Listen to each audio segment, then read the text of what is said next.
think we're in Louisiana anymore, Gus Gus.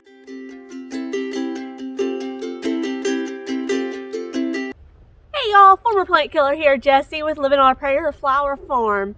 And today we are going to be covering my plants because we have a historic winter storm potentially hitting us starting tomorrow. Monday's low, 5 degrees Fahrenheit for those of you who aren't in America.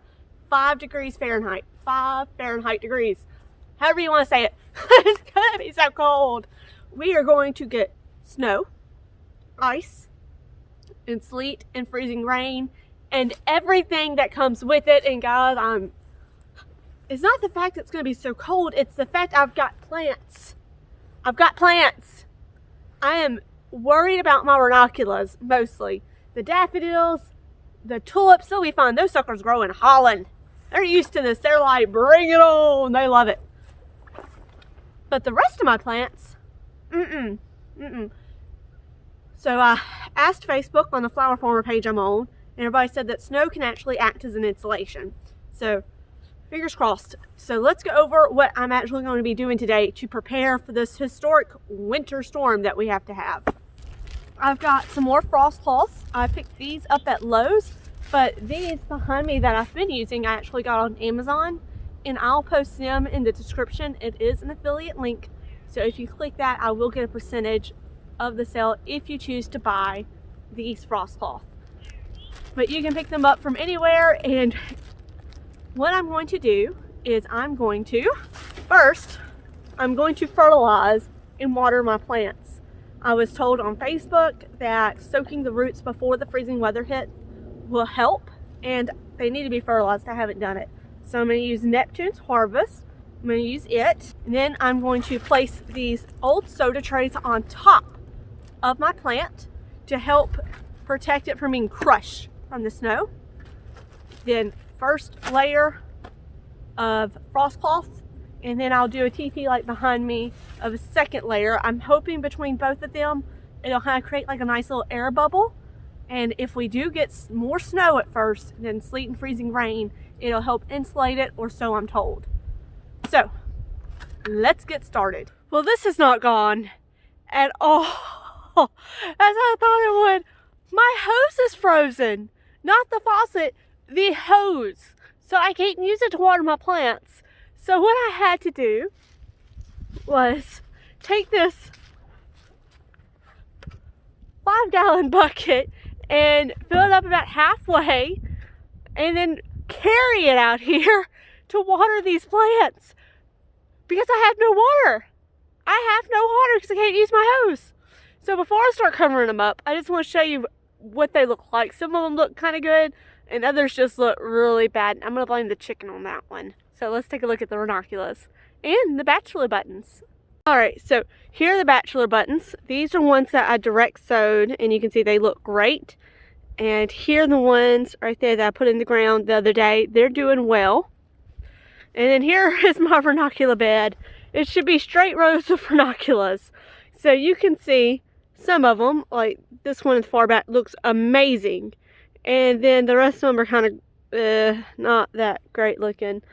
These newly ones that we planted are coming up. They're looking good. That one's looking great. You can see some of them where they got eaten on by the deer. I did fertilize them, kind of did a top dressing, and then I watered it in. And then some of these, it looks like it's just rubbing against the fabric that was on them. So that's why they look like that, I'm guessing.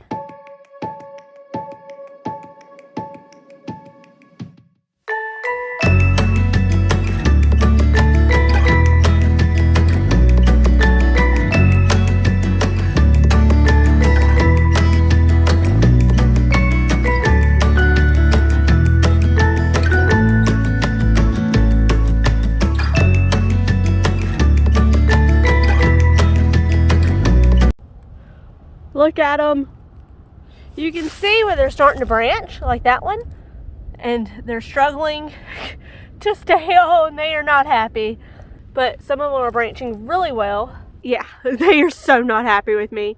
I'm hoping they'll bounce back. We're gonna water them, fertilize them, and cover them up now, and they're gonna be covered up for about a week. So fingers crossed that some of them survive this weather.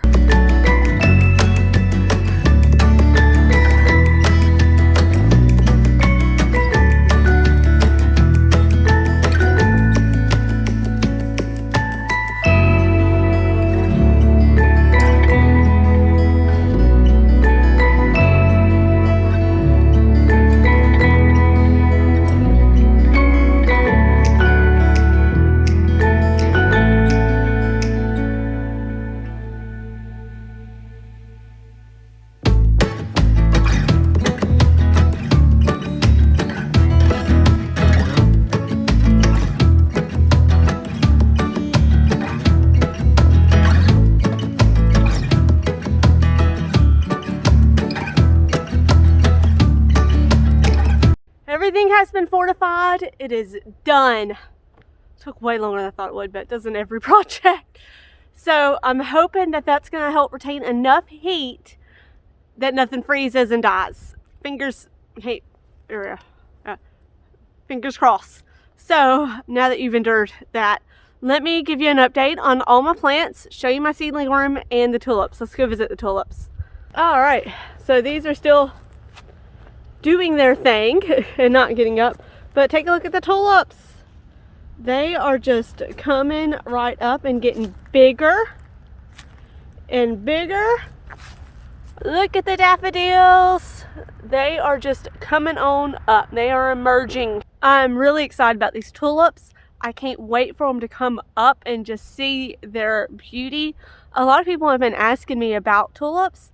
They're actually treated as an annual, especially here. They'll come back next year, but not as strong, and they won't be as great and grand. So harvesting wise, for flower farmers, we'll actually grab them up from the bulb to preserve it as long as we can, which is pretty neat. I never knew that. So we're gonna have to clean up this plant room, because if the power goes out, that's gonna be our only source of heat, is the fireplace. So we will be cleaning up this room to make sure that we've got plenty of room, which means we'll be rooming with my plants. Speaking of my plants, they are doing great. My Dusty Miller has gotten a lot bigger than what it was. Look at it. I went ahead and potted her up. This is my Camelot Cream Foxglove, and it's doing well. My Love in a Mist, Starry Night. Verbena is actually growing.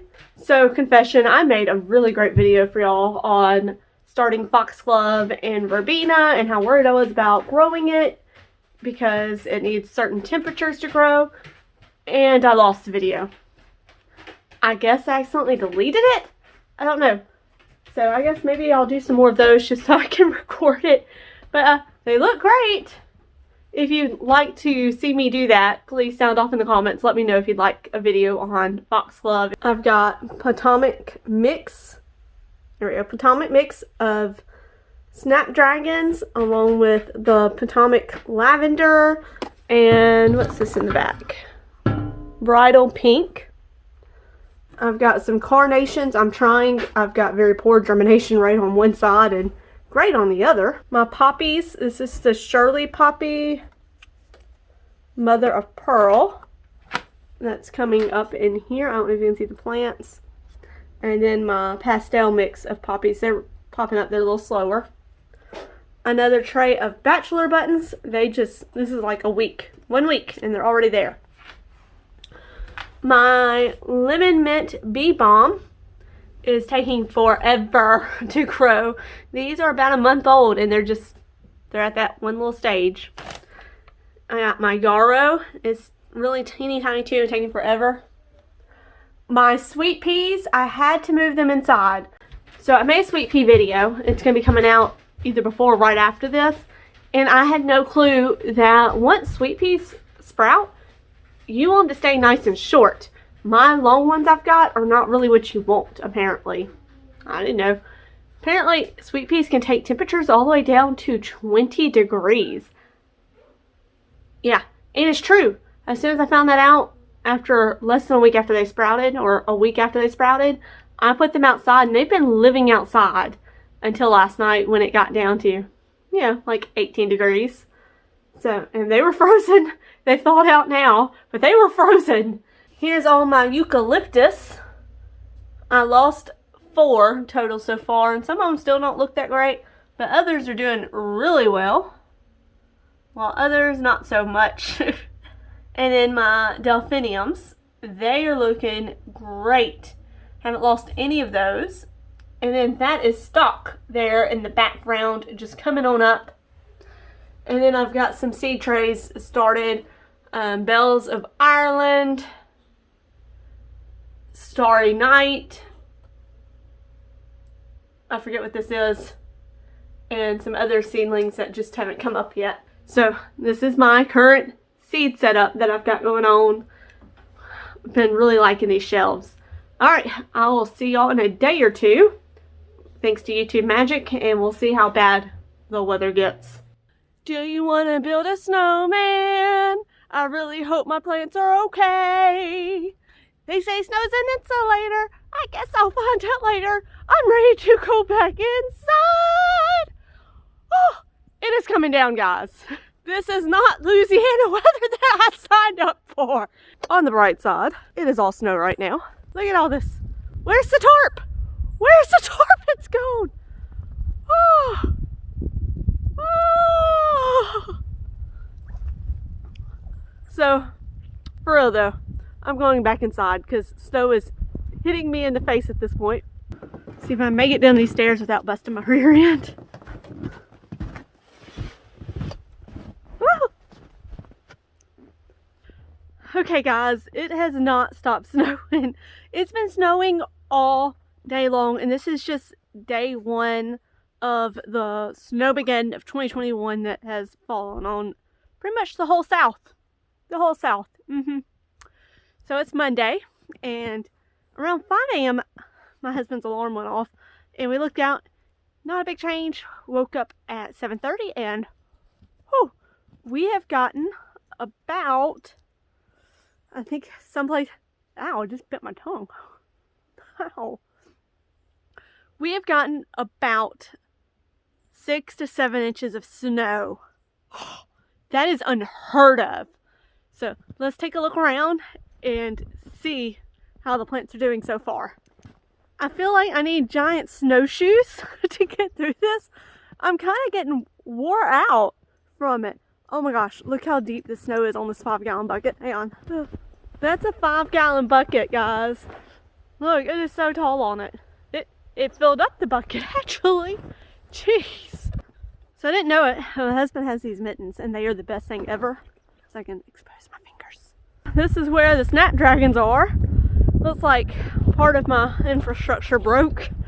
But luckily, I still got the crates under there to help hold that up. And you can see in there, it's doing its job. There we go. My willow tree is doing a whole lot better than it did last time. It's not sunk over. The snow's not just weighing it down this time. Okay, these boots were not made for walking in snow. These are green rubber boots, and they are not insulated. My feet are getting really cold now, guys. But it is beautiful. It's beautiful, but not what I expected in February. You know, when the groundhog said, oh, 6 more weeks of winter, I didn't believe it. I believe it now. Well, see how cold it looks out there? It looks really, really cold. I ain't going out there. My husband's out there in this right now, walking around. Look, you can see the trees. They are drooping. At this point, I feel like it's only a matter of time before the power goes out and we all move into my plant room. Laptop and all, because I'm working from home. Oh, I can't imagine the people in Texas who have been without power since Monday. Especially with these temperatures. God bless them. And now the trees have shifted over towards the house. They are so weighed down from the ice. And I'm really glad that we don't have a carport, because everybody on Facebook has been showing pictures of their carports collapsing on top of their vehicles. It is bad. So the rain finally stopped. The ice has stopped. for now.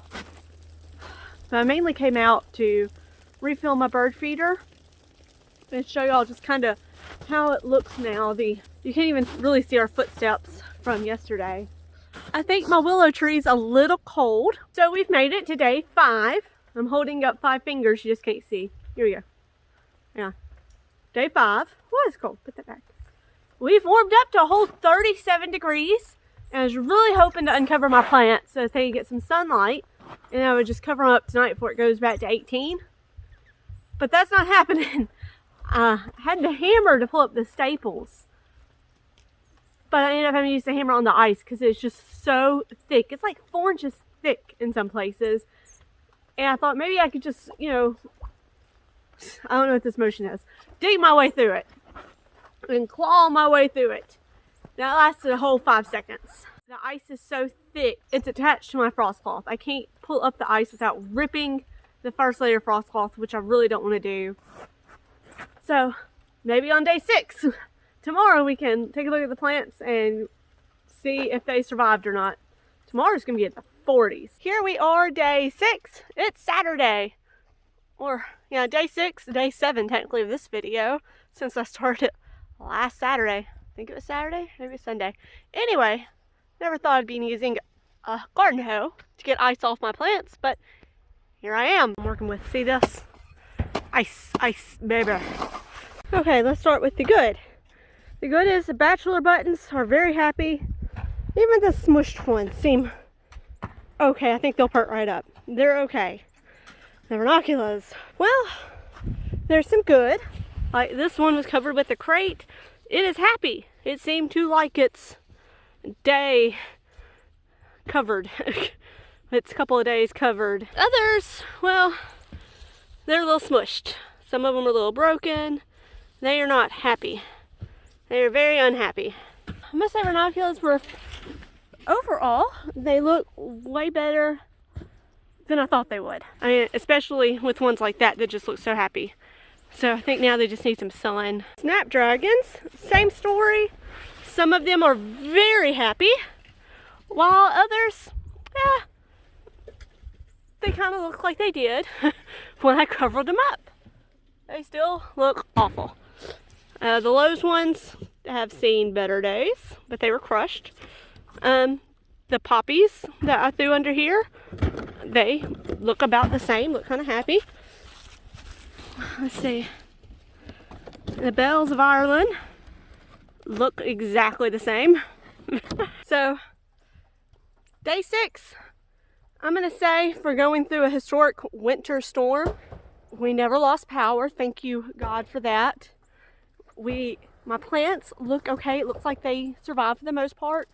I'm going to say for a historic storm, for us on living on a Prairie Flower Farm, we came out great. We still can't travel the roads. We tried just a minute ago to go pick up some medicine for my dad, but we started slicking and sliding, so the roads, even though it's 50 degrees outside, still aren't drivable yet in our area. Hopefully the next farm update will be in the spring. Hello, March. And there will be no snow in my future farm updates. Thank y'all for sticking around this one, and I'll see you in the next one. Bye.